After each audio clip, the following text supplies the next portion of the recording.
Estado de Israel es una de las relaciones más complejas y controvertidas para la imagen pública de la Iglesia evangélica.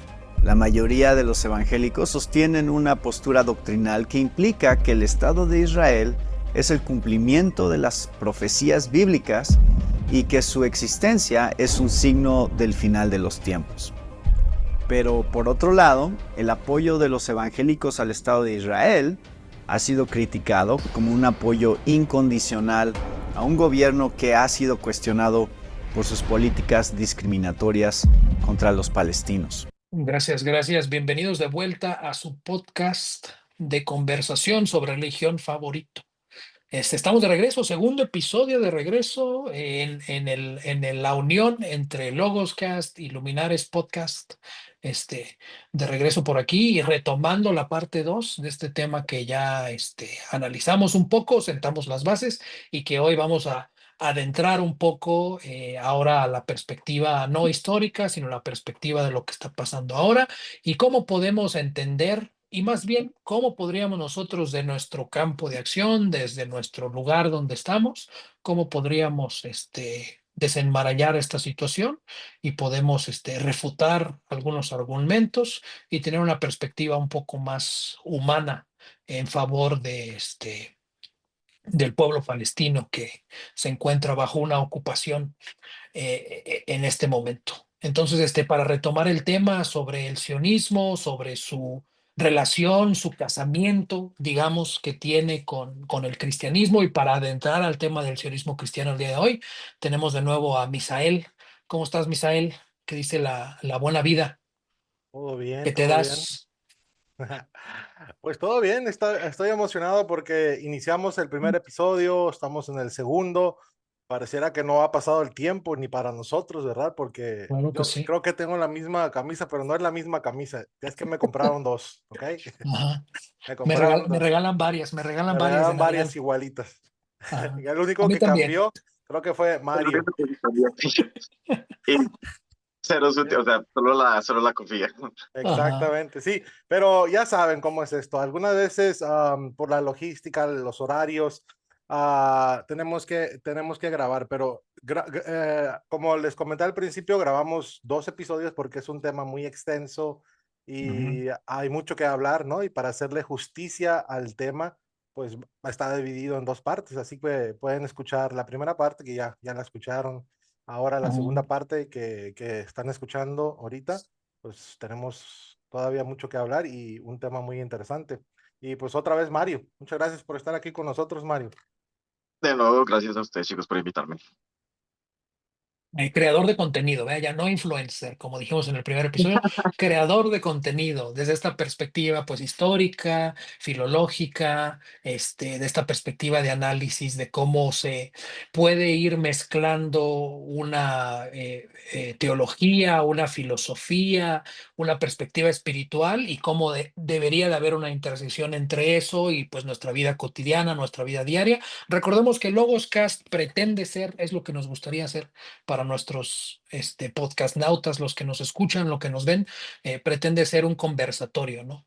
Abrir un punto de conversación, hablar sobre temas relevantes, temas importantes desde esta perspectiva y tratar de tomar un hilo y empezar a jalarlo para ver dónde nos puede llegar.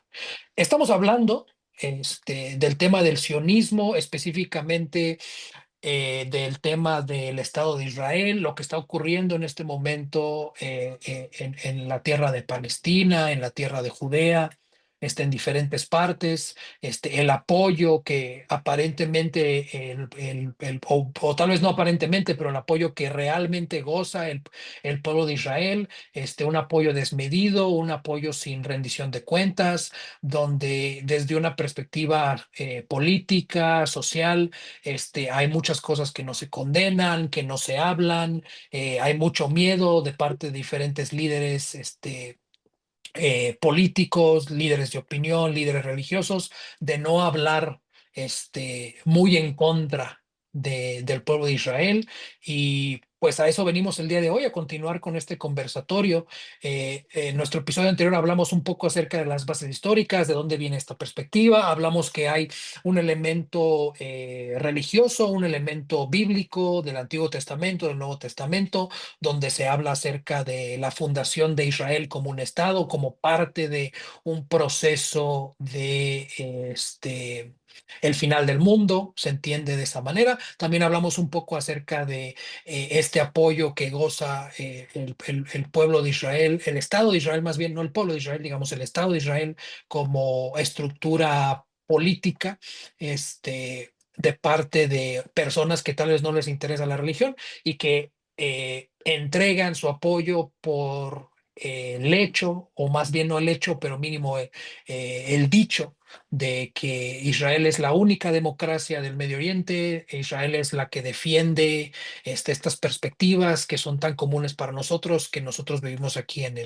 el West, ¿no? En el oeste, en el mundo occidental, ¿no? Entonces, para retomar el tema, me gustaría aquí lanzar un versículo que es un versículo del Nuevo Testamento, por ahí de los Evangelios, del Evangelio de Lucas, donde habla un poco acerca de dónde viene esta perspectiva, y de ahí vamos a empezar nuestra conversación el día de hoy.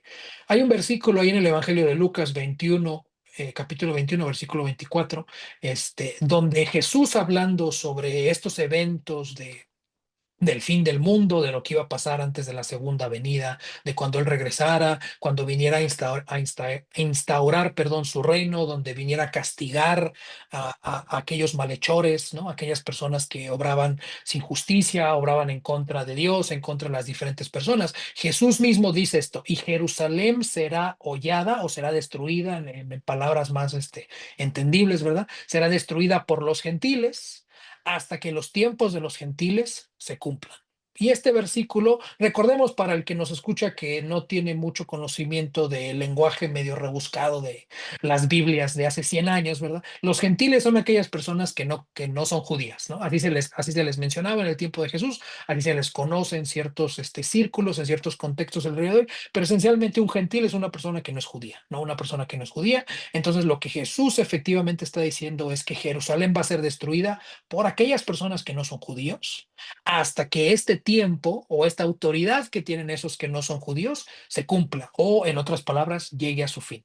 Y esta es una idea que permea en las comunidades religiosas, específicamente en las comunidades evangélicas de la cultura occidental, donde se habla que Dios le está dando un poder a aquellas personas que no son judías para tener su preeminencia sobre Israel, pero que en algún momento en el tiempo del fin, Israel como nación política, como nación religiosa, va a volver a tener ese poder, y el tener ese poder entonces va a empezar a desencadenar este proceso de el fin del mundo, ¿no? Y para los cristianos, los que creen en los que se denominan como cristianos de manera general, la segunda venida de Jesús o el regreso de Jesús toma diferentes maneras, diferentes aristas, pero esencialmente es la culminación de la realidad como la conocemos, el chasqueo de Thanos, ¿no? Y este reset de un nuevo mundo donde todo va a estar bien y solamente van a ir los justos y bla, bla, bla, ¿no? Este concepto general del cielo, ¿no? O de la nueva Jerusalén.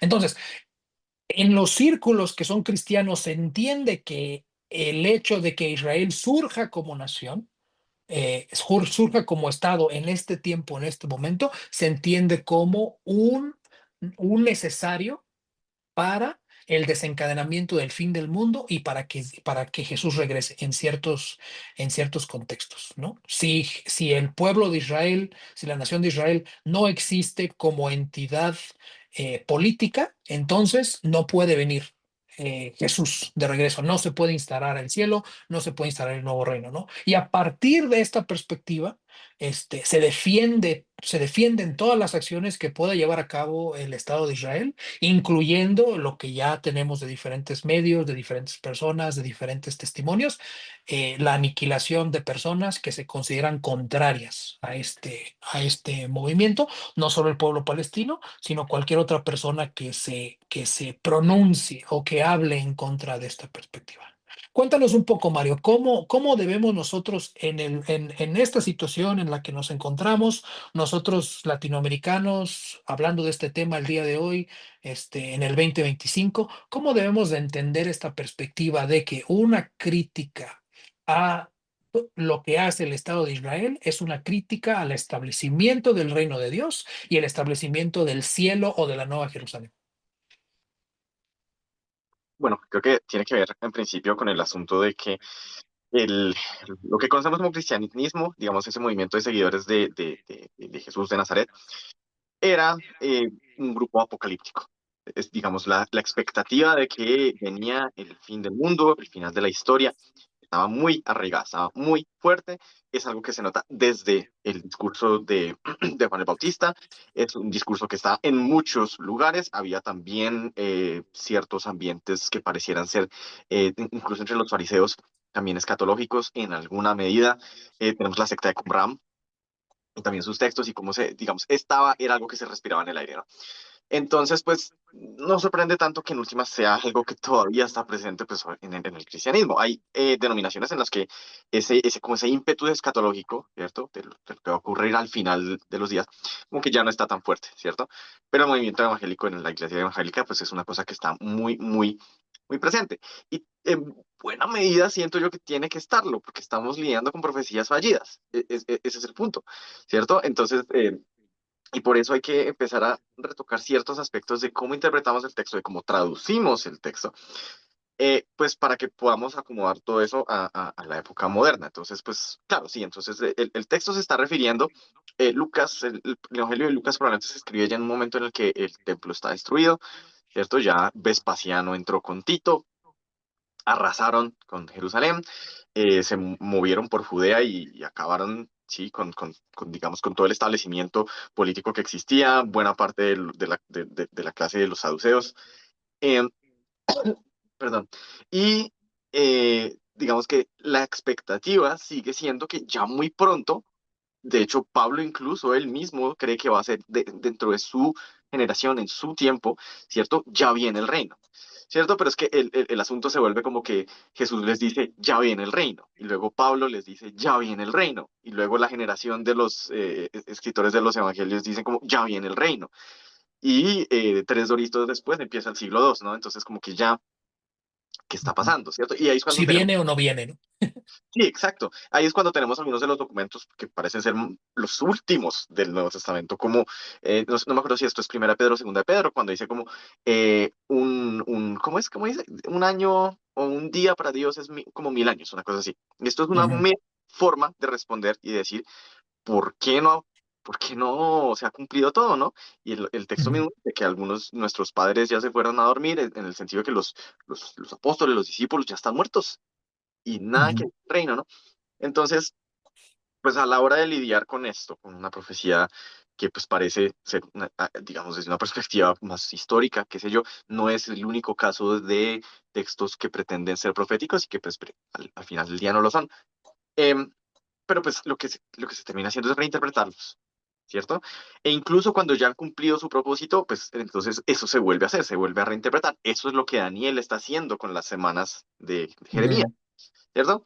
Entonces, pues siempre lo estamos reinterpretando. Y al respecto, por ejemplo, si ustedes miran, em, creo que John Collins tiene algunos videos en YouTube. Él es un académico que escribió lo que es uno de los mejores comentarios al libro de Daniel, en el que él habla un poco de cómo en el cristianismo se ha venido reinterpretando el texto, tomando ciertas figuras, ¿no? Y diciendo que son esto o esto o esto, ¿no? Entonces el anticristo o la bestia es el Islam, ujú, es el protestantismo, es Lutero, o por el contrario, es la Iglesia Católica, es la Unión Soviética, qué sé yo. Sí, ¿ves? Entonces tiene como que reinterpretar mucho y por eso creo que ujú. terminamos en donde estamos.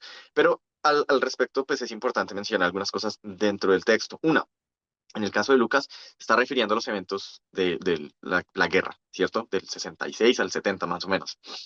Em, un texto que también es relevante para eso, creo que aparece en Marcos por primera vez, es cuando Jesús les dice, todas estas cosas o esta generación no pasará antes de que pasen estas cosas, ¿cierto? Obviamente eso es una profecía fallida, o sea, uno puede hacer todos los malabares que quiera, pero o puede ser ser preterista, qué sé yo, pero pues es una profecía fallida. ¿Cómo lo suavizan mucho? Específicamente pastores evangélicos, para ponerlo en el contexto de lo que es el Israel moderno, decir que la palabra genos ahí no significa generación, significa nación. Mm, Que agarran una concordancia, ¿cierto? Dicen el 98% de las veces que Mateo está utilizando esa palabra o que Marcos está utilizando esa palabra significa generación. Y es una palabra que a Jesús le gusta usar mucho. mm, Probablemente en un discurso original arameo, pero aparece así como genos, genos, genos. Y no hay ningún problema en leerle y decir básicamente todos esos contextos significa generación, ¿cierto? ujú, Entonces, ahí ya es una forma en la que empezamos a masajear, a suavizar el texto, como para que ya diga lo que queremos que diga el texto. Entonces dicen, no, no, no, ahí dice, no pasará esta nación antes de que ocurran estas cosas. Perfecto, porque ya mm, vimos la restauración de la nación a través de la creación del Estado, ¿cierto? Ya estando ahí la nación, esa nación no pasará antes de que ocurran todas estas cosas. Entonces, ¿qué tenemos que hacer? Tenemos que darle nuestro apoyo incondicional, acrítico, sin absolutamente ningún sentido del escepticismo de lo que se está haciendo, de por qué se está haciendo, ¿cierto? Entonces, no, todo se tiene que apoyar. Y si tú te das cuenta, es agarrar otro texto del Nuevo Testamento que puede ser incómodo en términos de lo que pues, Jesús está diciendo, pues parece que no se cumplió. Y entonces lo podemos volver a aplicar a esto. Otro ejemplo que me gusta es el de la higuera. Lo utilizan mucho para hablar de que la higuera es, creo que dicen que es como la nación de Israel o algo así, pero que ujú, como que la higuera se va a restaurar o algo por el estilo. Eh, sí, pero digamos que el relato de la higuera aparece primero en Marcos. em, en un contexto en el que Marcos es un escritor que sabe hacer cosas sofisticadas, aunque a veces parezca un autor muy básico, pero por ejemplo es un autor que usa mucho esta figura del quiasma o quiasmo, se llama en español, no me acuerdo. Para los que sepan ujú, de música, es forma sonata, A, B, A, ¿no? Entonces introducimos un texto, un relato, una historia, la cortamos totalmente introduciendo otra y cerramos con la primera historia con la que empezamos. En Marcos hay un montón de esos. De hecho, cuando Lucas y Mateo revisan a Marcos, los desarman porque pues, de pronto no les gusta esa estructura. Y casi siempre están ujú, totalmente relacionadas. ¿Sí? Un ejemplo clásico es el de Jesús que va a curar a la hija de Jairo, si no me equivoco. La historia se para de repente y llega una mujer que tiene un flujo de sangre desde hace años, entonces la mujer es la definición de impureza y hay una conexión entre las dos historias. La mujer lleva 12 años con ese flujo, la hija de Jairo tiene 12 años y están en esa estructura, ujú, ¿cierto? Y digamos que ambas historias funcionan temáticamente hablándonos del poder de Jesús, ¿no? Lo que el tipo es capaz de hacer, ¿no? Hasta el punto de que él mismo no se da cuenta cuando su poder se sale de su túnica o hasta el punto de que puede ujú, levantar a una niña muerta. Entonces, hay una relación temática cuando están esos sándwiches. El relato de la higuera ocurre en el relato del templo de cuando Jesús se mete al templo, empieza diciéndonos, está la higuera, y yo es como, ah, muy bonita la higuera, procede Jesús a entrar al templo, ¿no? Lo que Paula Fredrickson le dice en inglés el temple tantrum, que es como el berrinche en el templo, pero ujú, que Jesús se mete y pues hoy en día los intérpretes de Marcos, hay consenso en que se considera que es una profecía que intenta hablar acerca de la futura destrucción del templo. ¿Eh? Y el ujú, texto cierra otra vez con la higuera. ¿M? Entonces, digamos, hay una relación temática y en ese caso probablemente la referencia a la higuera es una referencia al templo. ¿M? Especialmente porque para Marcos eso es un tema importantísimo, ¿sí? El cumplimiento de que el templo fue destruido. Yo, por ejemplo, soy de los que considera que Jesús posiblemente y plausiblemente predijo la destrucción del templo. Eh, ujú, pero bueno, esos son algunos ejemplos, ¿viste? Que si tú no los tomas en el contexto original, que si tú no estás mirando qué estaba intentando el autor comunicar, es muy fácil saltar de eso a vamos a mirar ujú, cómo la higuera tiene que ver con la restauración del Estado de Israel. Vamos a mirar cómo lo de que esta generación no pasará es en realidad esta nación. Y ahí es cuando tú ves cómo ese cambio de chip, ¿cierto? Eh, ujú, y como hermenéutico, como a nivel de la interpretación, pues se da para poder hacer todas esas lecturas sí, que en últimas están ahí y militan a favor de la defensa pues, del Estado de Israel. ¿Sí? Eso es lo que en últimas logran. ujú, ¿Sí? Porque sí, vemos las profecías que se están cumpliendo, entonces no podemos criticar, no podemos sí, decir no, nada que pase lo que tenga que exacto. pasar. Sí. Y justo lo que acabas de decir a mí me recuerda hace poco, hace algunas semanas yo me vi le estaban haciendo una entrevista, Carlson Tucker le estaba haciendo una entrevista a Ted Cruz, ¿no? Pues si saben de política gringa, pues ahí tiene sus dos personajes. Y justo Tucker le increpaba a Cruz porque Cruz es un senador de los Estados Unidos, es uno de los que más fervientemente apoya el dinero hacia Israel, las armas hacia Israel, y es también uno de los que menos rendición de cuentas requiere de Israel, ¿no? De qué hace con ese dinero, qué hacen con esas armas, bla, bla. Si por ahí están en los mismos canales que nosotros, pues ahí van a saber qué show con ellos. Pero si no, les pongo ese contexto, ¿no? Y justo le hacía como que esta entrevista lo increpaba desde su posición como senador de los Estados Unidos con respecto a lo que ya mencioné de por qué le seguían dando armas a Israel, por qué le seguían dando dinero a Israel, por qué no llamaban a Netanyahu y a los diferentes cabezas del gobierno de Israel a rendir cuentas de qué estaba pasando en la Franja de Gaza, qué estaba pasando con el pueblo palestino, por qué no se permitía la ayuda humanitaria, como que le increpaba acerca de esto. Y él menciona y hace eso que tú acabas de mencionar, Mario, que creo que es muy importante resaltarlo. Él dice, yo crecí como cristiano y crecí desde niño escuchando desde el púlpito que tú como cristiano tienes que apoyar al pueblo de Israel y si no lo apoyas, Dios no te va a bendecir. Y Carson pues le increpa aún más y le dice, aunque Carson es un derechista, ¿no? O en su momento fue, bueno, lo sigue siendo, pero en su momento fue como que un defensor de la perspectiva de derecha, que es algo que mencionamos en el episodio anterior, de cómo las derechas se unen este apoyo incondicional que tiene el Estado de Israel, y le dice, bueno, dime un versículo de donde viene eso, ¿no? O sea, dime el versículo de las muchas prédicas que acabas de comentar, que desde niño has escuchado, dime el versículo donde viene eso de que tienes que apoyar y que eso significa que todo lo que haga el Estado de Israel es defendible y es excusable y tiene el poder divino, ¿no? Tiene el sello divino de permiso y de perdón, ¿no? Y pues obviamente ahí ya él no puede decir, pero permea esta filosofía que tú acabas de decir, ¿no? Esta perspectiva bíblica de que tomo un versículo, le voy medio moviendo la interpretación, digo qué es esto, luego qué es esto, para entonces llegar como que a este punto donde como cristiano tengo que excusar, tengo que defender, no se puede hacer ningún tipo de rendición de cuentas, no se le tiene que exigir ningún tipo de rendición de cuentas al Estado de Israel, porque el hacerlo va en contra de lo que Dios quiere como realidad para nosotros, ¿no? Se forma esa poderosa alianza entre esta perspectiva política, entre esta perspectiva o mala interpretación religiosa, ¿no? Y esa defensa tan acérrima que se tiene hacia lo que hace el Estado de Israel y que efectivamente o para elementos efectivos, para causas efectivas, pues tiene el sello de Dios. Es mandado por Dios, perdonado por Dios, autorizado por Dios y y pues ni modo, ¿no? Que le pese a quien le pese, ¿no? Entonces, esta profecía, esta idea de la profecía bíblica, ¿no? Esta idea de la profecía bíblica, de la interpretación de la profecía bíblica que va hacia esta excusa o esta defensa del marco ideológico del Estado de Israel, de que no se le puede exigir estas cuentas, que no se le puede pedir que pare, que deje de hacer algo porque es igual a pedirle a Dios que deje de inmiscuirse en las situaciones de los humanos o cumplir su voluntad, ¿no? Y se pone esto, creo que tú mencionabas en el episodio 1, lo vamos a mencionar el día de hoy, pero que se pone esta idea de que si tú no apoyas a Israel como Estado en todo lo que hace, esencialmente estás yendo en contra de Dios, ¿no?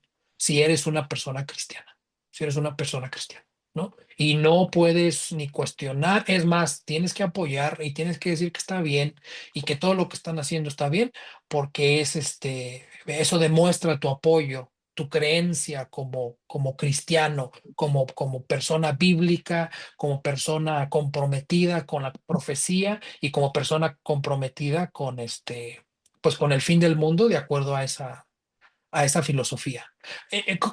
Coméntanos un poco ahorita sobre la realidad actual, las tensiones, como esa tensión que vemos entre Ted Cruz y Carlson, que por ahí uno dice tenemos que defenderlo porque así yo siempre he crecido y yo siempre he sido cristiano y así es como siempre ha sido el status quo, ¿no? O sea, ¿cómo entendemos esa perspectiva y cómo nos permea a nosotros como latinoamericanos? Porque al final pues, son los gringos los que se andan peleando ahí, ¿no? En ese sentido. Pero cómo llega esa perspectiva para acá, para abajo a nosotros y esa influencia de estos grupos de lobbyistas, de personas poderosas que influyen en esa narrativa y que influyen en esa perspectiva de que se tiene que defender todo lo que hace el Estado de Israel.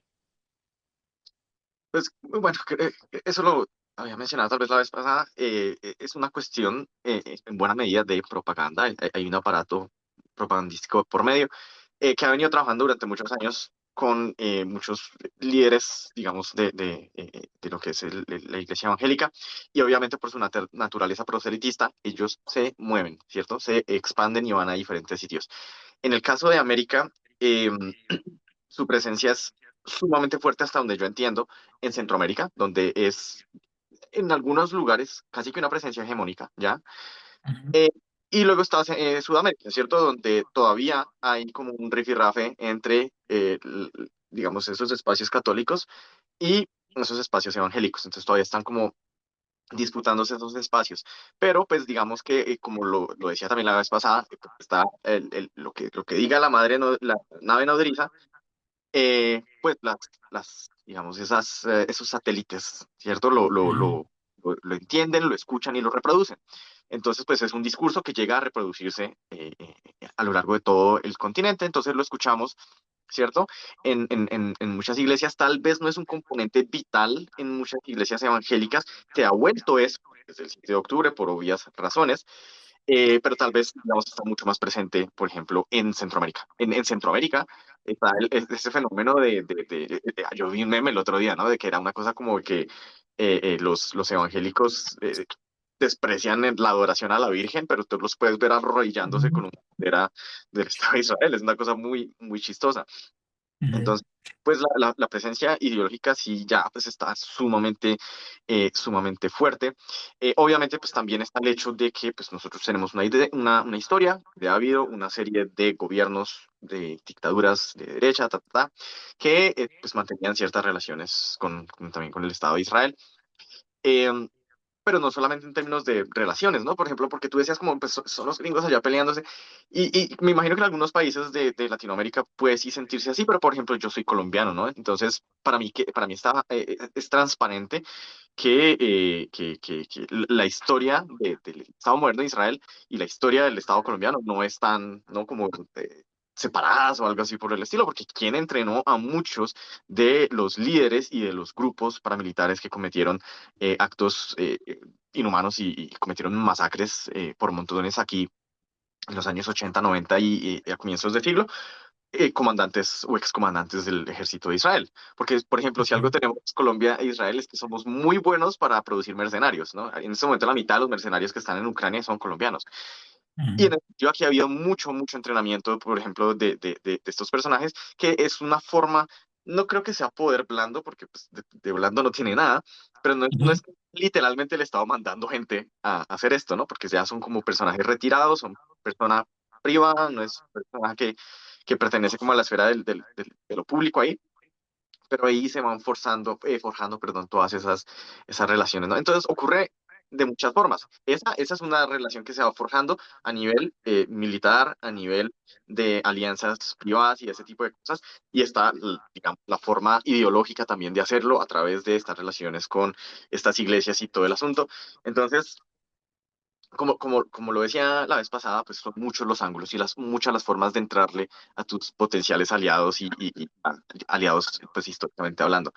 Entonces, pues esa es solo otra de las formas en que se puede hacer, ¿no?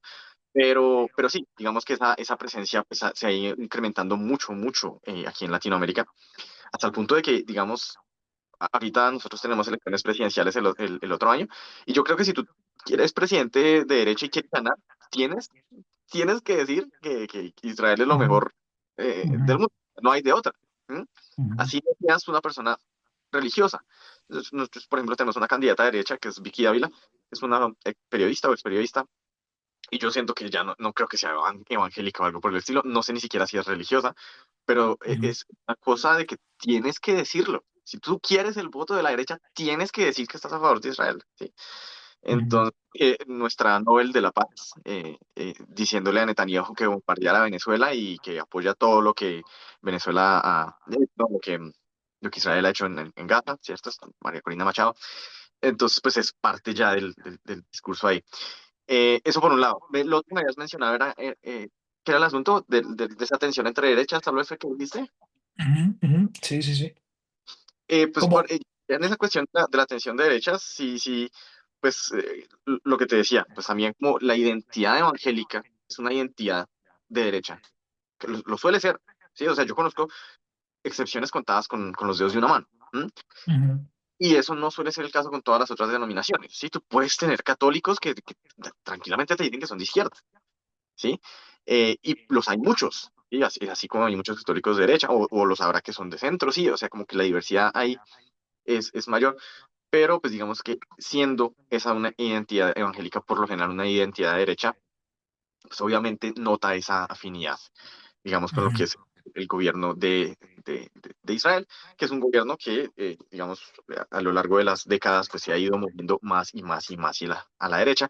Y como lo decía ujú, también la vez pasada, eso es algo que puede terminar jugándoles en contra, porque en este punto ya tienen miembros del movimiento de colonos que son o sea, pues la gente usa mucho esa palabra, pero son fascistas, ¿sí? O sea, son ujú, hipernacionalistas, supremacistas étnicos, son racistas, son ultramilitaristas, tienen ambiciones expansionistas, no sé cómo más le quieren llamar a eso, ¿sí? Lo único que no tienen es, en teoría, antisemitismo, porque son judíos. Pero yo ujú, no soy los que emitiría ese juicio, pero yo he escuchado judíos que les dicen a ellos, pues esa gente termina propagando antisemitismo de una forma u otra. Pero entonces digamos que se mueve tan a la derecha el asunto que ya pues empieza a haber grietas, viste, en la relación, como lo estábamos mencionando ahorita, como con Tucker Carlson, con Candace Owens y muchas otras personas Piers Morgan me parece un ejemplo ujú, que hay que traer a colación, porque es el periodista de derecha ujú, británico por antonomasia, ¿no? Y hasta, ujú, hasta este tipo, a Piers Morgan, se le ven las grietas en el discurso ya, o sea, de que el tipo ya dice, yo no puedo defender ciertas cosas de las que hace Israel.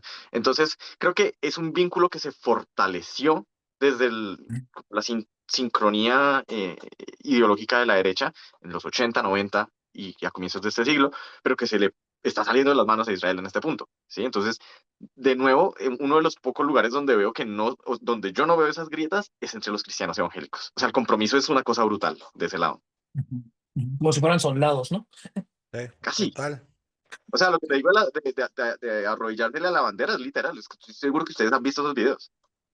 Sí, Ujú, y como comentas, sí, en Centroamérica es donde se ve mucho porque hay muchos personajes muy populares dentro del cristianismo hispano como Cash Luna, ¿no? Que es ujú, uno de los más populares en toda Latinoamérica, uno de los pastores más populares, y él está a favor del Estado de Israel y tiene estas ideas igual como Marcos Witt, otro gran, o no gran, sino muy popular, ¿no? En todo el ujú. mundo cristiano. Igual, tiene las mismas ideas. Esta propaganda, como tú dices, de parte también de los evangélicos, es muy fuerte en general en todo el mundo cristiano en Latinoamérica. Quizás no todos son en sí evangélicos, no son de esta parte evangélica, pero todos, la mayoría de los cristianos escucha a Marcos Witt Ujú, puede ser católicos, cualquier otro tipo de cristiano protestante y todas esas cosas, pues es difícil muchas veces separar lo que está haciendo Israel en Palestina. Cuando hablas con un cristiano, muchas veces lo que hacen es que es lo mismo de estar apoyando al Estado de Israel y se hacen como que no escuchan, ¿no? Como que no ven, prefieren no tocar el tema, como que Mejor ahí se queda, no voy ahí. No me gusta, está pasando, pero mejor lo ignoro. Y eso es Ujú. una de las actitudes que hace los cristianos que no son en sí evangélicos. Y eso es terrible porque es lo mismo, el silencio es apoyar, ¿no? A lo que está sucediendo. Silencio es Ujú. cómplice, sí, claro. Pero sí, una cosa que sí he notado es el asunto de que incluso confrontados, porque es un genocidio, o sea, en este punto yo no sé ya cómo uno viene a decir que no lo es, te ves confrontado con lo que está pasando, porque además solo le falta estar televisado. Lo único que no está es televisado porque ningún medio tradicional por lo general muestra mucho de lo que pasaba ahí, pero lo puedes ver en tu pantalla, ¿sí? O sea, yo he visto cosas que en mis 32 años de vida, en 2 años que va este asunto, jamás había visto, jamás había pensado que iba a haber, ¿sí? Ujú. Y tú se las puedes mostrar a personas que son como cristianos evangélicos y a menudo, o sea, sí, las respuestas son dos, que son básicamente las que tú estabas sugiriendo, que son, esto es terrible, así que prefiero no mirar y ya, sigo con mi vida tranquilamente, pero no lo voy a condenar, ¿sí? Porque, bueno, lo decía también, creo que en el episodio anterior, les da miedo, es miedo literal. Ujú. Sí, digamos, estás metiéndose con algo que tiene que ver con su espiritualidad, con su noción propia de salvación, entonces obviamente que genera pues ansiedad, la idea de tener el impulso de criticar lo que está haciendo Israel en este punto. En otras ocasiones pues es simplemente ponerse a la defensiva, ¿sí? Entonces, a Ujú. ver, puede ser sencillamente que pues tienen todas las formas de propaganda y así por haber metidas en la cabeza, entonces te van a responder con un montón pues, de clichés, creo. Ujú. Eh, pero otras veces también tiene que ver sencillamente con una cuestión de que ya tienen a los palestinos, a los árabes en general, creo, tan deshumanizados, ¿sí? Porque Exacto. eso es algo que poco hablamos aquí en Latinoamérica. Yo no sé en otros países, tal vez, sospecho que ustedes están en México, creo. Aquí en Colombia la presencia árabe no es que se note mucho, por lo menos no en mi ciudad. Lo Ujú. que sí tenemos es cine de Estados Unidos, tenemos también cine europeo en cierta medida y medios, digamos, periodísticos que son los que hablan de estas cuestiones. El latinoamericano promedio tiene una idea absolutamente deshumanizada de los árabes. Lo sepan o no Ujú. lo sepan. Sí, lo sepan o no lo sepan. Y no solo de los árabes, porque además, digamos, ni siquiera suelen entender la diversidad étnica que hay en esa parte del mundo, ¿no? Yo personalmente cuando estaba en la universidad, yo estudiaba Farsi, que es el idioma que se habla en Irán, y mi profesor, pues a mí me iba bien en esa clase y me dijo que si yo no quería una beca para irme a estudiar a Teherán, en Irán. Y pues lo llegué a considerar un tiempo, al final no me fui, pero le conté a mi familia. Y Ujú. para mí era una cosa como emocionante. Yo decía, hay una universidad en Irán que quiere llevarme para estudiar Farsi, ¿sí? Para estudiar el idioma. Becado, totalmente. Y la respuesta de mi familia fue, uno, esa gente son árabes, dos, te van a matar. Es porque son Ujú. terroristas. Esa fue la respuesta Ya. de mi familia, casi que unánimemente. Entonces, creo que sí, mucha de la actitud que uno ve también aquí en cristianos evangélicos, aunque no exclusivamente, tiene que ver con el asunto de que nosotros los latinos tenemos interiorizada una deshumanización profunda de esa gente. Ujú. Así no nos demos cuenta. Sí, Sí, son sí. estereotipos, ¿no? Que, que básicamente muchos se formulan en Estados Unidos y van pues, se van llegando hasta nosotros. Como dice un dicho muy popular aquí en México, que nosotros como México está tan lejos de Dios y tan cerca de Estados Unidos. Así Ujú. que todo Sí. lo que sucede en Estados Unidos, tarde o temprano va a llegar aquí. Y Ujú. eso, bueno, aquí en México, eso es lo que se ve en las grandes ciudades más que nada, ¿no? Como en la Ciudad de México, que hay marchas de evangélicos que son pro vida, que también hacen marchas a favor del Estado de Israel, que son muy grandes.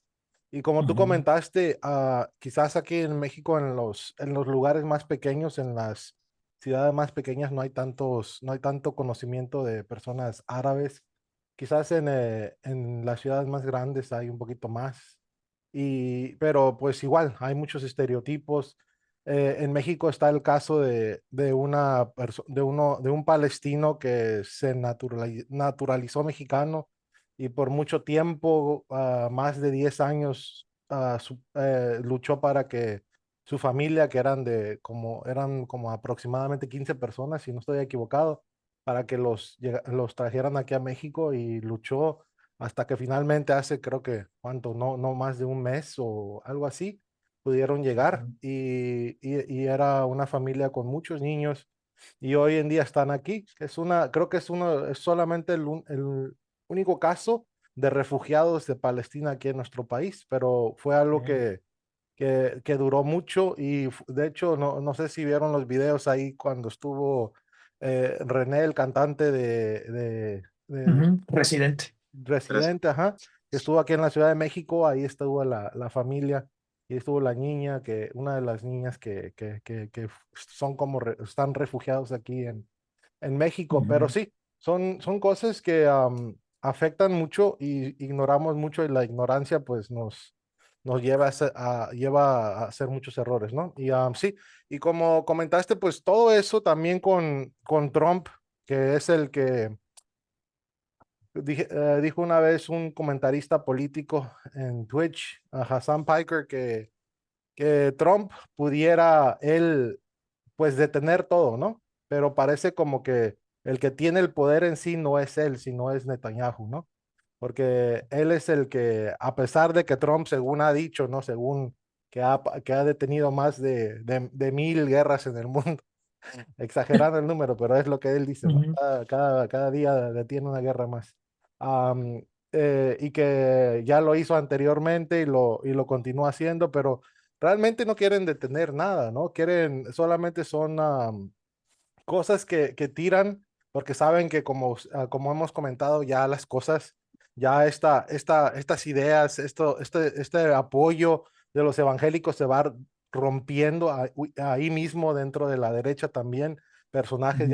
ya están hablando, ya están como que viendo que esto no es normal, que esto ya es algo atroz, ¿no? Lo que está sucediendo en Palestina, todo lo que está pasando. Entonces, vemos que la presión, ¿no? La presión hacia Trump y pues y lo que quiero que platiquemos ahora y Mario, ¿cómo ves el panorama hoy en día? ¿Cómo ves toda esta situación y lo que está sucediendo en la actualidad? Pues yo creo que cuando uno dice como Trump puede tener eso, yo creo que es cierto. O sea, el flujo de armas se detiene, ¿cierto? Eso me acuerda de una afirmación, Tali Gottlieb se llama, es una miembro del Knesset, si no me equivoco, o es una ministra de gobierno, que en su momento le dijo a Biden como si usted deja mandarnos armas de precisión, tranquilo que nosotros tenemos armas de imprecisión, que es la forma más de frente de decir no nos importa matar a toda la gente que se vaya a morir, ¿no? O sea, es de sutileza cero, ellos mismos lo están diciendo. Pero bueno, el asunto es como que el flujo de armas para eso va a afectar negativamente a Israel. Y digamos que hay precedentes de que pues un presidente de Estados Unidos puede plantársele a un primer ministro israelí, decirle que pare lo que está haciendo y paran. Ejemplo, Ronald Reagan con Menachem Begin durante la primera invasión de Líbano, ¿cierto? Cuando ocurrieron las masacres de Sabra y Shatila, ya que ya en ese punto, digamos, el ejército de Israel le permitió entrar a grupos, a falanges cristianas de ultraderecha a los campos de refugiados de Sabra y Shatila, los dejaron entrar y según los testimonios de personas que estuvieron ahí, durante la noche les disparaban, ¿cómo se llama eso? Eso que te da como luz cuando disparas desde un bote o algo así, una bengala, Luz de para bengala. los campos de refugiados y que esas falanges pudieran masacrar a todos los palestinos que se les pusieron al frente. Y encontraban gente con cruces en la frente y cosas por el estilo, y el ejército de Israel permitió eso. Cuando ocurrió eso, Ronald Reagan, si no me equivoco, llamó a Menachem Begin y le dijo, usted para esta vaina ya mismo, ya, o le quitamos todo el apoyo que le brindamos. ¿Qué hizo Menachem Begin? Devolvió las tropas, las sacó del Líbano. Y digamos que se quedó en ciertas zonas, pero las tropas volvieron a Israel. En este punto ellos podrían hacer algo similar, ¿cierto? Entonces, creo que es una cuestión de que, bueno, en el caso de Biden, Biden es el sionista perfecto, o sea, el apoyo de él es incondicional, siempre lo ha sido, ¿sí? Su famosa frase ¿cómo es que decía él? Si no existiera el Estado de Israel, habría que inventárselo. Eso es de Joe Biden. Entonces, obviamente, Biden podría haber parado ese asunto, simplemente no quiso hacerlo, ¿sí? y demostró su debilidad al respecto cuando le decía, esta es la línea roja, usted no se puede meter a Rafa. Y luego Ujú, no puede hacer operaciones en Rafa. Y Netanyahu fue como, le interesaba más el chantaje de Smotrich y de Ben Gvir, que le dijeron, le vamos a quitar nuestros asientos del Knesset y nos vamos a votaciones ya. Entonces Netanyahu fue como, no, no, no, yo ataco a Rafa. Y se metió a Rafa, y cuando le dijeron a la Casa Blanca como, hey, ¿qué pasó? Dijeron como, no, nosotros dijimos que no se podían hacer como operaciones mayores, como major operations. Eso, lo que están haciendo no califica como, sí, entonces pues absolutamente pusilánime en ese sentido el gobierno de Biden. El de Trump, Trump lo que tiene es su ego, sí, el ego de Trump es una cosa que yo creo que se estudiará en generaciones futuras. Entonces al tipo no le gusta que se metan con su imagen propia, que por cierto yo creo que el tipo es un narcisista, nada le hace más daño a un narcisista que le genere un impacto negativo en la imagen que tienen de sí mismos o que no estén ujú, ganando la aprobación de otros. ujú, Entonces, si cuando Netanyahu medio, como decimos en Colombia, le saca la piedra a Trump, Trump es de los que es capaz de dar un paso al frente y decir como, hey, no, vamos a cambiar las reglas del juego, ¿sí? Entonces Trump puede hacerlo, pero digamos, no sé hasta qué punto va a llegar allá. O sea, creo que sea lo que sea que haga, por más que Netanyahu lo provoque, siempre termina tomando decisiones que en últimas militan en favor de Israel. ¿Sí? Es porque eso es lo que son. Ese plan que diseñaron, se supone, en Qatar, al que jamás ha accedido, es una, es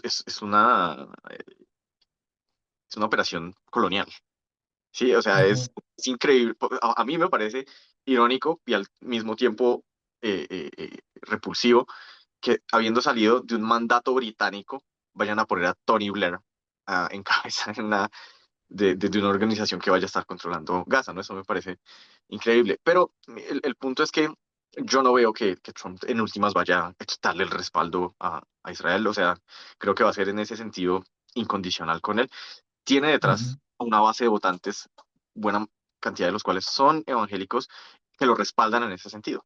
¿Sí? Entonces el respaldo está ahí. Yo no veo que esté cayéndose así fácilmente. Obviamente el apoyo se está perdiendo en otros frentes, ¿cierto? Hace claro. poco algunos países vinieron y reconocieron al Estado de Palestina, algo que terminó pareciendo un poco más simbólico que cualquier otra cosa. Es algo importante, pero pareció un poco más simbólico. Entonces, pues Israel se iba perdiendo terreno en esas áreas. Pero Estados Unidos, el apoyo de Estados Unidos lo sigue teniendo ahí. Y de los evangélicos lo sigue teniendo ahí.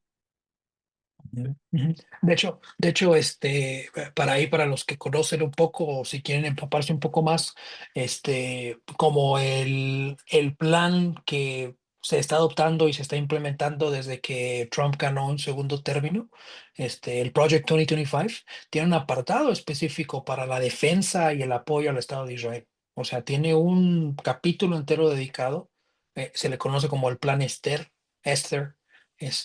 para la defensa, ¿no? Y precisamente estos pasos de, este, de defender, de seguir, de continuar el apoyo con dinero, con armas, para mantener el Estado de Israel ya como parte fundamental de la política exterior de los Estados Unidos, ¿no? Y no solo eso, sino hasta en algún momento hubo personas por ahí, los mismos, familia de Trump a empezar junto con otros hombres de negocios, empezar a hablar de vender partes de Gaza como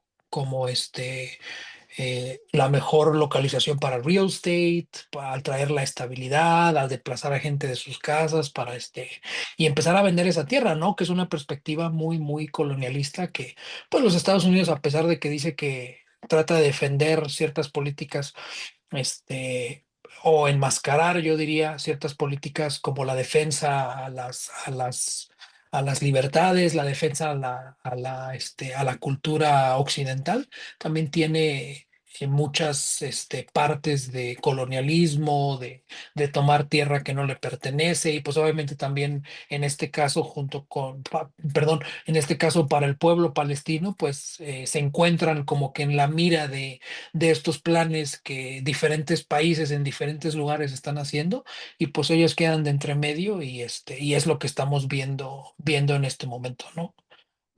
Aquí me gustaría como que ahora que saltáramos ya para ir bajando y aterrizando, desde esta perspectiva ahora de crítica, ¿no? Ya hablamos de esto, hemos puesto ciertas cosas en la mesa, hemos hablado de el panorama el día de hoy, con el apoyo que se tiene, desde los puntos de vista religiosos, desde los puntos de vista políticos, ¿no?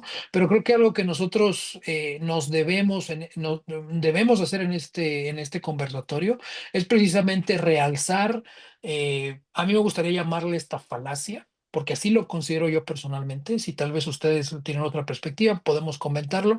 La persona que nos escucha también puede tener otra perspectiva y creo que está bien, eso es parte del diálogo. Pero yo creo que a mí me gustaría empezar ya a terminar esta conversación con el concepto de ¿qué necesitamos hacer para que el Estado de Israel moderno, o sea, el Estado de Israel que ahorita está llevando a cabo la ocupación de Gaza, las tierras palestinas, qué debemos de hacer nosotros en nuestro proceso mental para que ese Estado de Israel no sea igual a el pueblo de Israel bíblico, si lo abordamos desde una perspectiva religiosa, o sea, las personas que son creyentes y que dicen, bueno, vamos a explicar un poco de ¿qué debo de pensar yo como cristiano en virtud del Estado de Israel moderno, el que está ahorita ya liderado por Netanyahu y las personas que están tomando el control de ahí de la Franja de Gaza, que están atacando a los palestinos, que dicen que los están atacando porque jamás los usa como escudos y que no sé qué, que ellos contribuyeron a su propia situación en la que están? ¿Cómo debemos de entender y cómo debemos explicar que ese Estado de Israel no es el mismo que el Israel bíblico, por así decirlo, para entonces empezar a decir, bueno, o sea, quitar esta falacia, esta mentira de que si no apoyo al Estado de Israel, no estoy apoyando a Dios, ¿no? ¿Qué nos podrías decir tú, Mario, desde tu perspectiva? Yo creo que una de las primeras cosas que uno tiene que hacer es, y si bien dije en el comienzo del episodio pasado que no soy muy fan de las definiciones de diccionario y eso, pero creo que sí hay que ponerle un cerco semántico para poder tener alguna clase de conversación a ciertas palabras. Palabras como pueblo, nación, estado, que es algo que no hacemos muy a menudo. Entender que tal vez el pueblo no es lo mismo que la nación no es el mismo que el estado y el estado no es lo mismo que el pueblo. Están, digamos, estrechamente relacionados, obviamente, ¿cierto? Pero de hecho me parece que el pueblo judío es el ejemplo perfecto de que hay una diferencia entre el pueblo, incluso que existan como nación, ¿cierto? Como la identidad de nación exista, sin que exista un Estado. ¿Mm? Ejemplos como esos los hay por montones. Los kurdos, ¿cierto?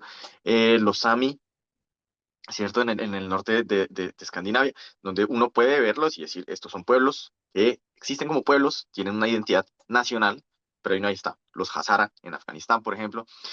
Eh, y eso es importante entenderlo, porque el texto bíblico muy a menudo habla en términos como de la nación y eso, ¿cierto?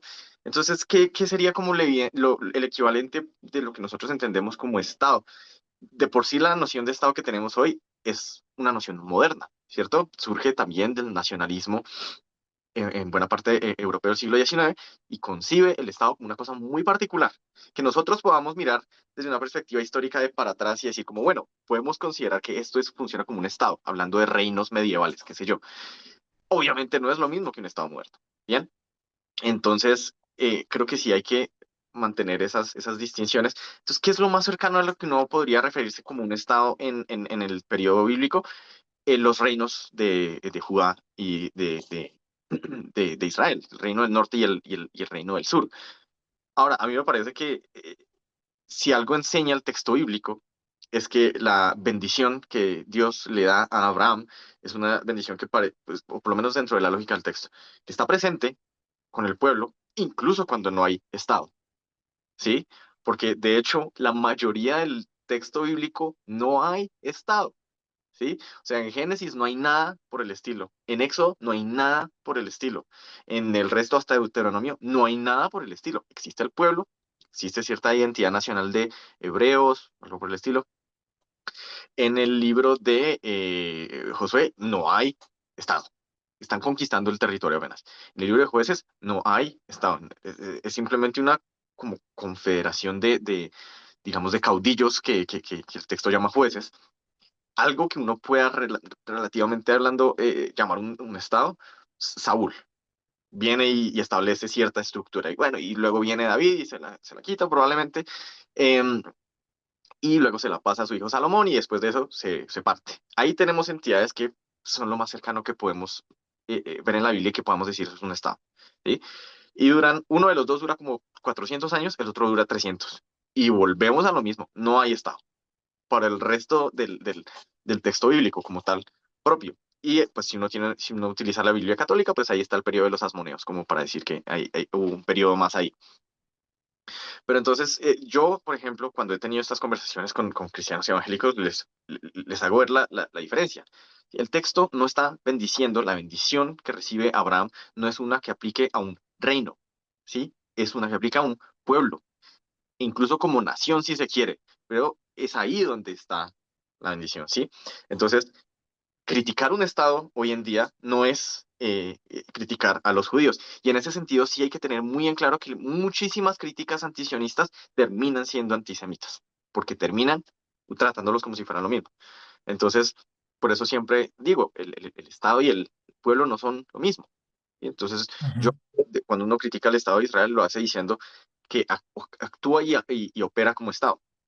Bien, pero no es decir, emitir juicios esencialistas acerca de los judíos, pues, para nada, no se trata de eso, ¿sí? Entonces, esa para mí es una diferencia fundamental que uno tiene que lograr que la gente conecte, ¿sí? Como que haga ese clic ahí para que puedan decir como, bueno, sí, obviamente, el pueblo todavía existe y si yo soy cristiano creo que tienen la bendición, ¿cierto? Que son el pueblo de Dios y todo el asunto, pero son el pueblo de Dios y todo el asunto con o sin Estado, ¿sí? Porque ese Estado no existía hasta que existió, ¿sí? Entonces, sé que sonó como una explicación larga, pero para mí esa es una base fundamental a la hora de tener esta clase de conversaciones. Sí, desde luego, ¿no? Y creo que es uno de los puntos súper importantes para aquella persona que se encuentra como en la trinchera desde el punto de vista religioso, ¿no? Porque ya hablamos que también hay personas que les va y les viene lo religioso, ¿no? Pero para los que se encuentran en esa trinchera de lo religioso, es decir, mira, soy católico, soy cristiano, me considero de esta práctica religiosa, ¿cuál debería de ser mi posicionamiento con eso ante lo que comúnmente se dice de que la crítica del pueblo de Israel es una crítica a Dios, es una crítica a su plan, es una crítica a esto? Ahí podemos decir que no es compatible, ¿no? O sea, podemos decir no es compatible. El Estado de Israel moderno, como existe el día de hoy, tiene algunos elementos de compatibilidad con el pueblo de Israel a lo largo de la historia bíblica, pero no es lo mismo y no es una extensión, ¿no? Porque hay ciertas cosas que no dejan ciertos elementos de la lista que no puedes checar, ¿no? Entonces ahí ya podremos ir desmitificando como que esta perspectiva filosófica o religiosa o teológica de que tengo que apoyar sí o sí porque es mi deber como cristiano. ¿No? Y de ahí a mí me gustaría saltar a otra perspectiva, ahora como que ir tomando el elemento escatológico, y creo que es algo que ya existía. eh, Según lo que yo he leído e investigado, es algo que ya existía desde que se empezaba a sonar la idea o empezaba a pasar por ahí la idea de fundar un estado de Israel, un estado judío, ¿no? Ya había un elemento antisionista, ¿no? Desde la perspectiva ortodoxa, y tiene que ver con la idea o sea, había mucho apoyo de parte de la comunidad judía ortodoxa. eh, Perdón, lo reestructuro lo que estoy diciendo. Había muy poco apoyo de parte de la comunidad judía ortodoxa en relación a el establecimiento de un Estado de Israel, precisamente porque su teología les decía que Dios no dependía del hombre para hacer las cosas. O sea, Dios no necesitaba un decreto de diferentes gobiernos y diferentes personas para establecer un reino. Si Dios quería, si Yahweh, el Dios del Antiguo Testamento, el Dios de los judíos, si Yahweh quería establecer un reino, él lo iba a hacer sin la ayuda de ningún ser humano. Entonces había un grupo de ortodoxos, un grande grupo de judíos ortodoxos que estaban en contra como que de esta idea de que para cumplirse la profecía, el ser humano con su poder político, con su poder social, con bla, bla, bla, bla, bla, con todos sus establecimientos, tenía que ayudarle a Dios a hacer un establecimiento de un pueblo, o la formulación de un pueblo, o la estructuración de un gobierno, bla, bla. No lo necesitaba, porque ellos se basaban en la experiencia del Antiguo Testamento, del Talmud, donde decían, Dios no ocupó de nadie ni de nada para establecer un pueblo de Israel. No ocupó de, a ver, necesito que hagas esto y tú haces esto. No, él en su dispensación, donde crea su pacto con Moisés, ¿no? Donde crea su pacto con Moisés, él no necesita la intervención de ellos. Al contrario, la historia bíblica, la historia del Talmud, demuestra que Dios obra diferente al ser humano y no necesita al ser humano y no depende del ser humano. Y una de las lecciones importantes que tiene el Talmud, pues es precisamente esa, que Dios no necesita al ser humano para hacer las cosas, ¿no? La salida del pueblo judío de Egipto demuestra eso, que Dios no necesita la ayuda del ser humano para hacer lo que quiere hacer. Y había esta perspectiva muy, con un apoyo mayoritario en los judíos ortodoxos, donde ellos no creían que Dios necesitaba del ser humano para establecer esta, este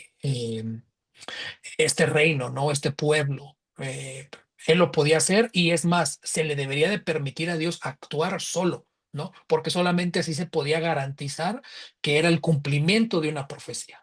¿No? Entonces creo que ahí a mí me gustaría hacer esta mención específicamente de esto, ¿no? De la idea de que en la perspectiva escatológica, en la perspectiva del cumplimiento del fin del mundo, de las cosas que van a pasar del fin del mundo, creo que para mí de manera personal deberíamos de tener esa perspectiva, o sea, si creemos en esto, si eso es lo que creemos, lo que tenemos como cosmovisión, deberíamos de tener la misma filosofía de los judíos ortodoxos en 1910, 1920, que oponían el sionismo y que decían, no, nuestra perspectiva del Talmud nos dice que si Dios va a establecer un reino, lo va a establecer él solo. Él no necesita de Donald Trump, él no necesita el dinero que se le tiene que dar, él no necesita las armas que le tienen que dar, porque inclusive hay versículos que lo hablan en la tradición del Antiguo Testamento, que no es con espadas, ni es con ejércitos, ni es con dineros, ni es con eso. Si Dios quiere hacer algo, si Yahweh quiere hacer algo, lo va a hacer como él quiera, sin la ayuda y sin el apoyo del ser humano. Y eso es una señal dentro de esta perspectiva de una garantía de que Yahweh es el que está actuando para hacer algo, ¿no? Entonces a mí me gustaría retomar esa posición y realzarla y decir, dentro de la perspectiva escatológica de ese momento, el hecho de que se permitiera a Dios actuar sin la inmiscuición, ¿no? Del ser humano era una garantía de que lo que estaba ocurriendo porque Dios así lo quería, ¿no? Y a mí me gustaría lanzar ese elemento para que podamos comentarlo. También es otro ángulo también desde el cual como responder, creo yo, ¿cierto? Eh, y yo pocas veces lo he solido utilizar porque siento que a mí me dirían algo como que, o sea, así como tú traes el ejemplo del EXO, siento que a mí me traerían el ejemplo de Ciro. eh, y en el segundo Isaías, entonces es como el asunto de cómo si termina Dios usando como agentes humanos ahí, pero pues igual también a eso se le pueden ofrecer respuestas, ¿sí? Pero sí me parece como que importante señalar, eh, si yo tengo una conversación con alguien en ese contexto, que originalmente eso no era un proyecto de restauración religiosa, no era un proyecto de establecer un estado acorde a las leyes de Dios o algo así, muchísimo menos un estado que fuera agradable a los cristianos, porque pues era un estado judío y pues siempre han tenido tensiones esas comunidades. Entonces, yo ahí al respecto intento a veces como señalar el hecho de que buena parte de los fundadores de este movimiento ni siquiera eran religiosos y les interesaba muy poco la cuestión de la religión. Entonces, en ese sentido, ahí sí yo les suelo señalar como un poquito la ironía detrás del asunto a quienes tienen esa posición como el cristiano evangélico promedio, en donde yo les digo, Ben Gurión era sindicalista. Eh, Menachem Begin y Isaac Shamir, no estoy seguro hasta qué punto eran muy creyentes, pero lo que sí eran hipernacionalistas, ¿sí? Las primeras décadas de la existencia de ese Estado se supone que era un Estado que tendía hacia la izquierda, se supone. Esa era como su inclinación. Entonces, como que básicamente nada de eso se alinea con la idea que muchos cristianos suelen tener acerca de la formación del Estado, ¿no? Que además luego también tendió hacia como corrientes un poquito más liberales en cuestiones sociales. Y eso es algo a lo que, en cuanto a lo que los cristianos les encanta hacerse los de la vista gorda. ¿sí? O sea, o lo racionalizan. O dicen como, sí, bueno, es que tal vez sí, de pronto tienen su desfile del orgullo gay, no es que nos guste mucho, pero como que ya, lo ignoramos, ¿no? Pero como que siento que se les da por ignorar tantas cosas que pues sencillamente no juegan, no tienen nada que ver, no conjugan con la forma en que ellos mismos, como cristianos, ven el mundo, que pues se tienen que terminar haciendo un montón de malabares mentales. Pero sí, también me parece que esa es una vía para hacerlo, ¿no? Como que, y ya es por una vía teológica, ¿no? Habría que ver, nunca he visto que utilicen ese argumento con alguien, me gustaría ver cómo responde un cristiano a eso. Lo voy a usar en algún punto, definitivamente. Bueno, sí, para ya ir cerrando este episodio, que creo que pues hay muchas más cosas que se pueden hablar, muchas más cosas que se pueden profundizar, pero yo quiero concluir y ya cada quien va a tener su propia conclusión, pero lo que me llama la atención mucho es cómo una idea teológica ah, puede, puede como formular y puede, ¿cómo se llama? Mover y, y puede cambiar el panorama geopolítico de esta manera, ¿no? Como conversamos desde el primer episodio hasta este, como esta idea escatológica de los evangélicos y todo este poder y esta influencia que tienen sobre los gobiernos, todo esto puede moldear pues a presidentes, a naciones, Ujú, a hacer lo que estamos viendo hoy en día. Y eso es muy llamativo porque hoy en día las ideas teológicas, las ideas de cierto grupo religioso está influyendo y está dirigiendo y guiando a la geopolítica de una manera, pues muy espantosa, yo creo, ¿no? Y es algo que deberíamos de analizar todos, como ha comentado Aarón, este podcast lo escuchan personas que son creyentes, personas ateas, agnósticas, pero creo que todos como humanos, como seres humanos, tenemos que analizar y criticar todo esto, ¿no? Porque al final del día, el resultado y lo que está pasando al pueblo palestino, como tú ujú, comentaste, Mario, es algo horrible, es lo que es similar y es lo mismo que le sucedió al pueblo judío durante la Segunda Guerra Mundial. Y como yo siempre pienso y digo, bueno, eso sucedió hace mucho tiempo y está la historia ahí, y están las imágenes, y está lo escrito, los libros, las películas, y cómo estamos repitiendo lo mismo con otro pueblo, ¿no? Que ujú, un genocidio, un grupo que se está queriendo eliminar, que en campos abiertos, igual como lo que le sucedió a los judíos en la Segunda Guerra Mundial, algo atroz, se está repitiendo y solamente por cumplir pues escatologías, por cumplir movimientos políticos que hagan que se cumplan creencias de ciertos grupos. Eso es horrible y creo que ese es el análisis y lo que les dejo a todos los oyentes de estos dos episodios que podamos analizar y podamos tener un poco de humanidad, ¿no? Porque creo que es lo que necesitamos, tener humanidad y pues criticar estos conceptos y estas ideas y todo lo que está sucediendo en este mundo y realmente pues ver las consecuencias de esto, analizar lo que está pasando con este grupo con este pueblo que está siendo eliminado y muchos son niños, muchos son ancianos, madres, son personas reales como todos, ¿no? Como personas que están allá en Colombia, en México, en todo el mundo. Y eso creo que es lo más horrible al final del día, ¿no? Sí, y creo que pues, tiene que ver también con en ese sentido de lo que estás diciendo, como lo difícil a veces que es humanizar a ciertas personas, Mm. esto, especialmente cuando nunca hemos conocido a una de ellas, ¿no? Entonces no sé qué tan a menudo la gente está expuesta a personas de ciertas partes del mundo y pues uno se forma ideas con base en eso, ¿no? Pero sí, como para ya también de pronto terminar, algo de lo que tú decías, que es como cómo puede ser este asunto de que esos impulsos religiosos estén guiando cuestiones geopolíticas, ¿no?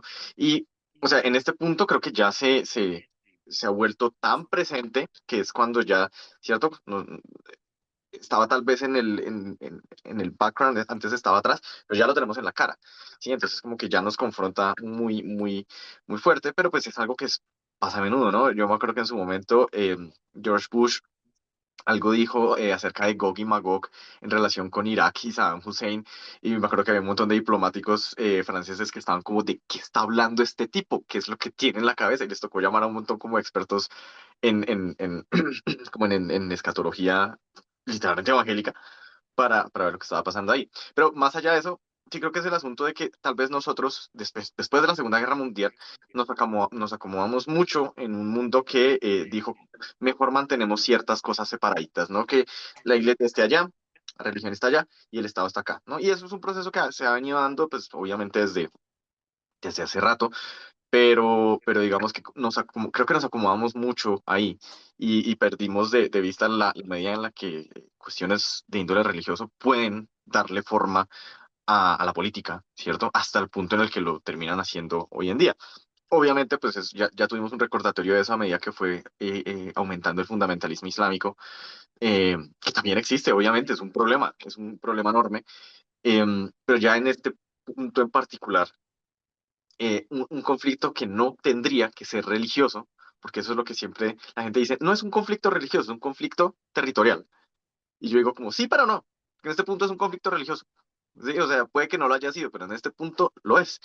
Y Ujú. es un conflicto religioso en el que eh, a- eh, hay grupos dentro de las tres religiones que tienen nociones apocalípticas, ¿cierto? Y como esas nociones apocalípticas se terminan casando con cuestiones políticas.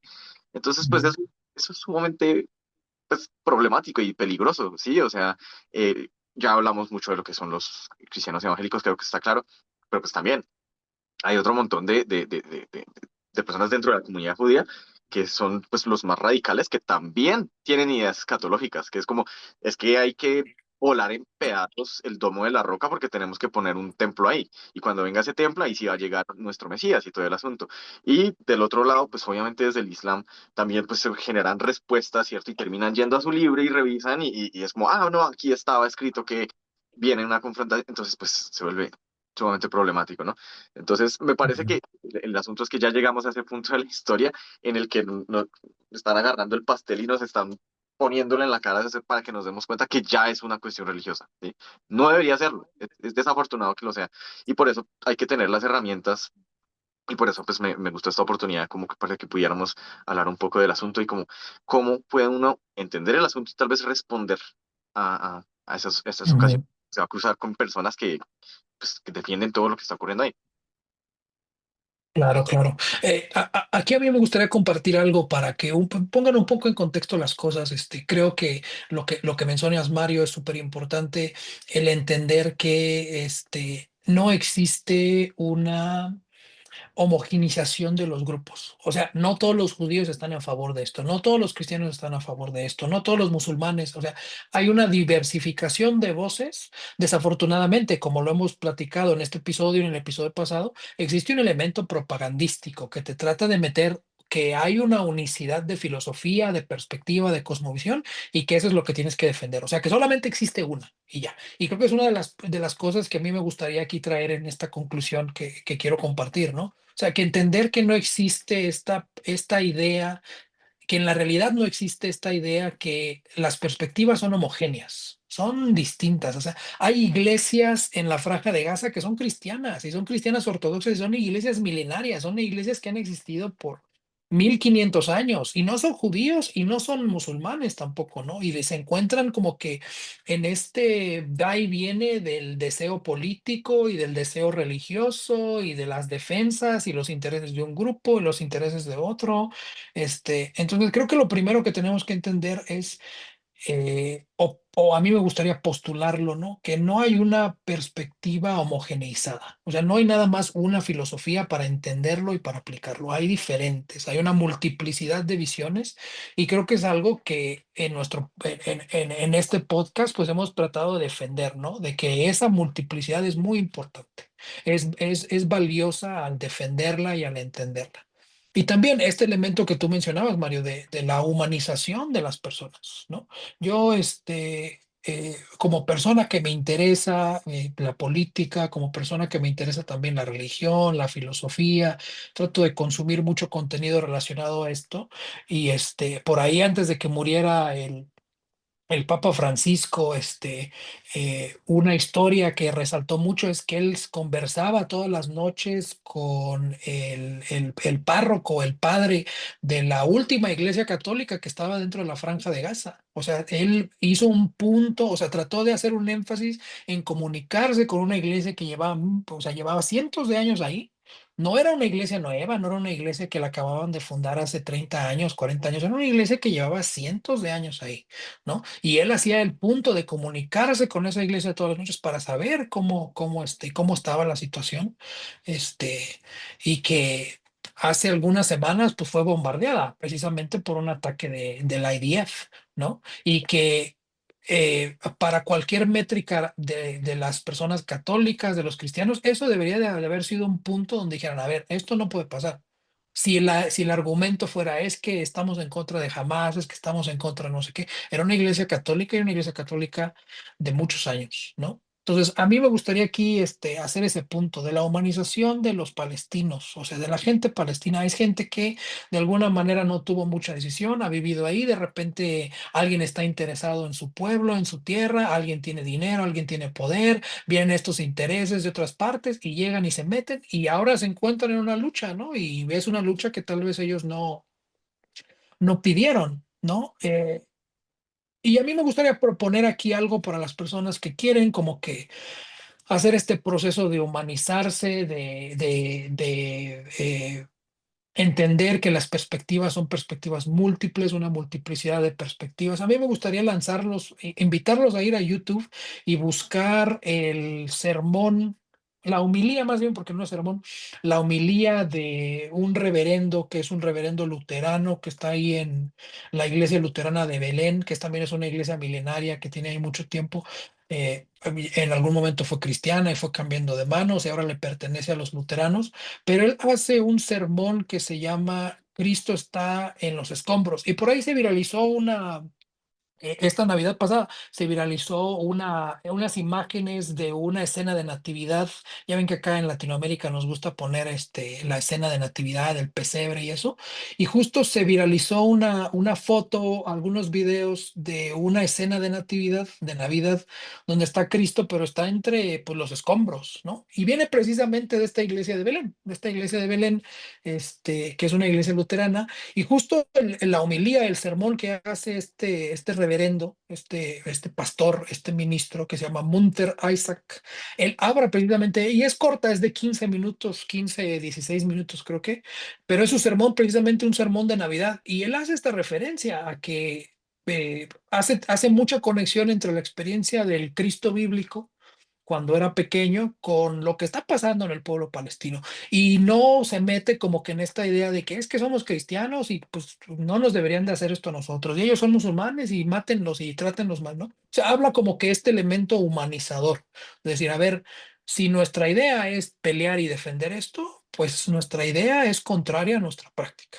porque aquí lo podemos ver así, ¿no? Podemos humanizar la experiencia de las personas. Entonces, a mí me gustaría invitar, a manera de mi conclusión, a las personas en este dilema, en este problema que se ha convertido ya en una cuestión mundial, donde los ojos de todo el mundo está fijado en la franja de Gaza, en lo que está haciendo el Estado de Israel, en lo que defienden diferentes países, diferentes personas. A mí me gustaría entender que las perspectivas no son homogéneas, son diferentes, son múltiples, vienen de diferentes maneras y con diferentes argumentos y con diferentes cosmovisiones. Y últimamente entender que las personas que están ahí en este momento, sea de donde sean, sea de donde vengan, con la filosofía que tengan, son seres humanos. Son seres humanos y que nosotros no podemos caer en la práctica de deshumanizarlos. De decir, son musulmanes, ni modo, o son no sé qué, pues ni modo. No, no, son personas, son seres humanos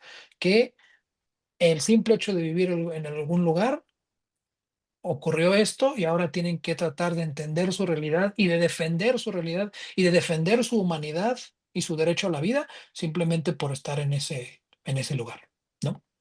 Muy bien. Sí, pero entonces ya solamente para cerrar rápidamente, en cuanto a algo que dijiste ahí, porque cuando uno dice como intentar empatizar o tener empatía con las otras personas, humanizar al otro, es muy difícil cuando uno no sabe quién es el otro. Entonces, un paso, me parece que no es el más ideal porque uno tiene que poder hacerlo independientemente de eso, pero un paso en esa dirección podría ser para personas que, por ejemplo, profesan alguna denominación del cristianismo que tiendan a apoyar mucho a Israel.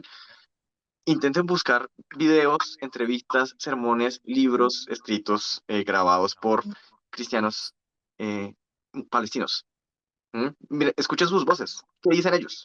¿Sí? O sea, porque es fácil decir como me niego o tengo cero interés en saber lo que lo que sea que tengan que decir los musulmanes árabes, como que, y se cierran. Y bueno, a la gente se cierra. ¿Qué se le hace?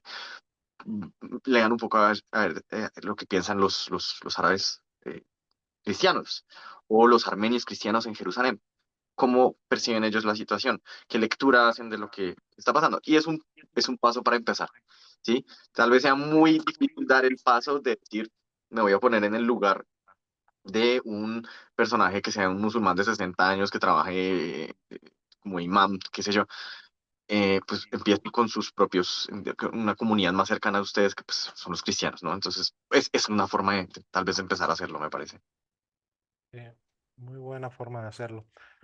Bueno, ya para terminar el episodio, para finalizar, quiero agradecerte de nuevo, Mario, por estar aquí con nosotros, por charlar con nosotros, conversar acerca de este tema por 2 episodios. Y te quiero pedir, por favor, que nos puedas compartir dónde te pueden encontrar las personas. Sí, bueno, muchísimas gracias a ustedes también por invitarme. Me parece que pudimos abordar, pues hay mucha, como dije, era mucha tela para cortar, pero creo que pudimos abordar harto, lo cual me agrada bastante. Yo estoy principalmente en TikTok, y la cuenta se llama Mario Murillo, si no me equivoco. En algún momento yo aquí iba a hacer YouTube, pero me ganó la pereza. Descubrí que soy terrible editando y que lo mío no es editar, y tenía un video como de 40 minutos y no. Pero sí, mi actividad principal está en TikTok. También estoy en Instagram. eh, no me acuerdo muy bien de cómo aparezco en Instagram. Es como Mario Murillo también, 2018 creo. Instagram es más donde pongo cosas de mi vida diaria. Y Instagram es donde pierdo todo sentido de la mesura en mis opiniones políticas, donde soy un atravesado de aquí a la quiaca. Pero son básicamente esos dos como los lugares, sí, diría yo, Instagram y TikTok. Genial. Excelente. Bueno, ya para terminar, quiero invitar a los oyentes a seguirnos ahí en nuestras redes sociales. Creo que ahorita solamente estamos en Instagram. Ujú. Era la antigua cuenta de Luminares, que ahora es Logoscast. Y también en las plataformas de podcast, ya saben, las principales, Spotify, Apple, ah, también cuál más, la Amazon y otras más. Y también este episodio va a estar ahí en YouTube para que lo puedan escuchar y ver. Van a estar aquí, va a estar en video también. Y pues ahí en las plataformas de audio, si nos puedan dar un follow y puedan también pues ahí poner las estrellas necesarias. ¿Qué les parece? También ahí vamos a poner un espacio para que puedan opinar, para que puedan comentar qué les gustaría que charláramos en la próxima ocasión. Y también esperemos que Mario en el futuro puedas regresar y podamos tocar otro tema. Tantos temas tan interesantes hay, ¿no? Que podamos charlar. Y pues muchas gracias, Aarón. ¿Algo más que añadir? No, pues muchas gracias por escucharnos. Creo que excelente inicio de estos dos primeros episodios. Mario, pues te vamos a hacer la invitación para que en algún futuro nos acompañes también a seguir ahí sacándole el hilo a algunos temas. Y pues agradecemos su preferencia, ¿verdad? Agradecemos su preferencia para estar con nosotros. Recordemos que ese es el punto de dialogar, de conversar, de escuchar opiniones diferentes y de a partir de un diálogo constructivo, llegar a un punto de vista, a una cosmovisión que sea benéfica para nosotros y también para nuestras personas alrededor, el ser humano alrededor, ¿no? Entonces, muchas gracias a todos por estar con nosotros. Palestina libre.